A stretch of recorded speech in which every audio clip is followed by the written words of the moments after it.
hello everyone. Welcome to another episode of SIAM Speaks. Today we have with us Mr. Roberto Braun, all the way from Brazil. And I would first request him to give a short introduction for all the viewers that we have with us today. So please. Okay, so my name is Roberto Braun. I'm Director of Communication ESG at Toyota Brazil. Also President of Toyota Foundation in Brazil. So take care about all communication and relation with the press and public relations in Brazil. Okay, so moving forward, the first question that I want to pose to you, Mr. Ron, is that Brazil is a global benchmark or lead, if I may say so, in the usage of flex fuel vehicles and in incorporating ethanol in the energy ecosystem. So that I think it has been so successful in doing that because of an established ethanol production and distribution ecosystem. Mm. So, how can emerging markets like India, which are trying to replicate the same, ensure a simultaneous development of supply chain and consumer adoption to make flex fuel viable for the common public? Mm. Okay, so this ethanol policy started in Brazil in the 70s, so 50 years ago. And by the regulation, it was approved the pro-alcohol program in Brazil, which promoted the ethanol as a biofuel to be used by the cars. At the time, it was a substitution of the gasoline because of the oil crisis of the 70s. So that was the issue behind the biofuel in Brazil at that time. So from that time, then uh, the Brazilian government issued several public policies to stimulate the adoption of ethanol for the vehicles. But the most important fact that changed this in Brazil was the introduction of the flex technology in 2003, which gave the opportunity for the customer to choose the kind of fuel that he wanted to put in the tank. So this changed the situation. This was a benefit for the customer, and from this point, in Brazil, we started to accelerate the usage of ethanol as a fuel and the production of the flex fuel cars.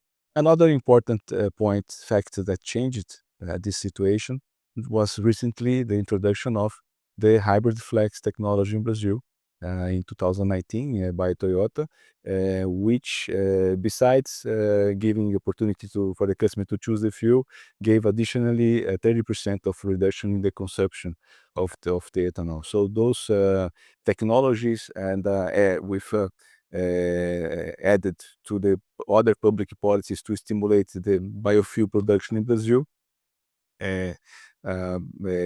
helped us to accomplish the situation that we have currently in Brazil, when we have 87% of the sales of the passenger cars composed by flex fuel and the hybrid flex cars. So this kind of solutions that Brazil adopted are the same solutions that other countries need to adopt if they want to follow the same path. Basically, that's the idea. So yes, that was quite insightful, and thanks for that expansive answer. Moving on, the second question that I would like to ask is that flex fuels are one of the compelling solutions to reducing the carbon emissions and taking the country on the sustainable path that many of the countries have taken on the global platform that they have set a target towards.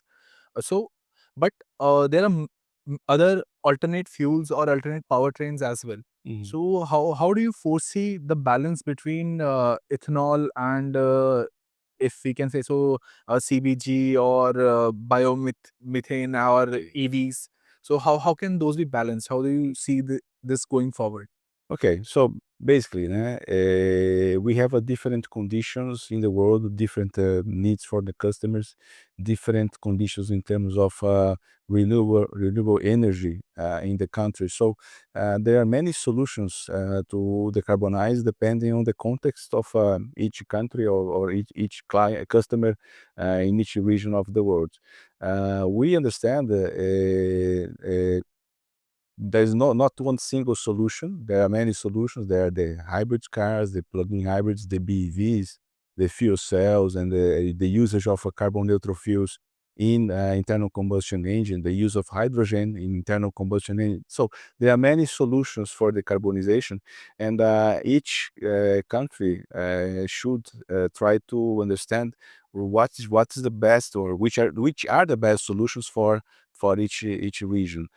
We see that for a country like Brazil, one of the best solutions is to make a combination of the biofuels with automotive technologies, such as the flex, such as the hybrid flex vehicles. Such technologies, we understand, fits better for a country like Brazil, where we have ethanol supply and ethanol distribution in the whole country.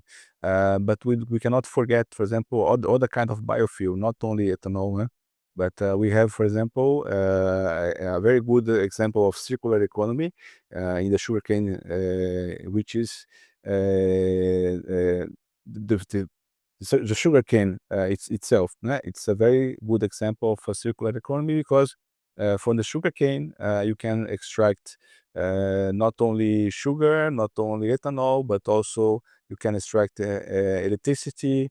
You can also produce biomethane. And today we see a growth in the biomethane usage, production and usage in Brazil, which helps also to reduce the carbon intensity of the ethanol. When you, in the production of ethanol, you have as a fuel for the tractor, for the agricultural machine, for the trucks, for the pickups, the use of biomethane. This helps to reduce the carbon intensity and makes the ethanol even better solution for the decarbonization. That sounds like really circularly sustainable, if I may say so. Yes, yes, it is. Mm. But we also understand that there is a room for the BEVs, for the plug-in hybrids. There is room for many technologies, né? Con- And this depends on each country context or each customer need. Thank you once again, Mr. Braun, for giving us your time and your expertise on this very important topic. Uh, so once again, from the side of Sam, from my side, and from the viewer side, thank you. Thank you very much. Thank you.